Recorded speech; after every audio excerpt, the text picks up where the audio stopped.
इथं बसायला मिळत नाही. उठलं की ही बाहेरचेच कामाला होते. मला माहेरी राहिल्यासारखंच वाटतं तुमच्याकडे. तिकीट काढलं ना मला पिक्चर बघितल्यासारखं वाटतं. तुम्ही तिकीट काढलं की घरी पिक्चर आहे तिथं तुम्ही काय बघायचंय?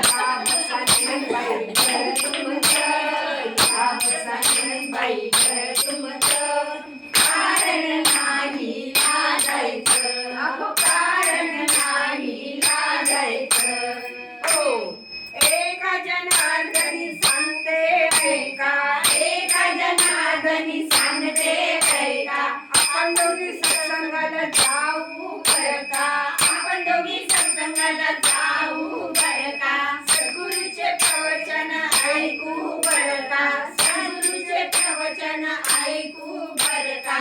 गाण्यासाठी स्पीकर माझी पेट्रोल तुमच, गाण्यासाठी स्पीकर माझी पेट्रोल तुमच, कारण नाही लाजायचं, अहो कारण नाही लाजायचं. या बस जाऊ द्या, कारण आता काही पर्याय नाही.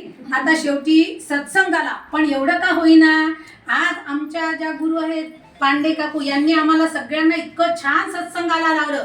पण एवढं मात्र खरं आहे भजन इतकं जवळजवळच आहे की स्कूटर घ्यायचंही कारण नाही आणि त्याच्यात पेट्रोल टाकायचं. त्याच्यामुळे पेट्रोल भरायचं नाही, पेट्रोल भरायचं. लाडकी बहीण आहे की त्याच्यामुळे चार शब्द आमच्या भाऊजाईच्या कानावर चांगलेच येतील आणि ती पुढचा संसार चांगलाच करेल. अहो नंदेने खर्च केला ना भाऊ खुश राहते माहितीये का?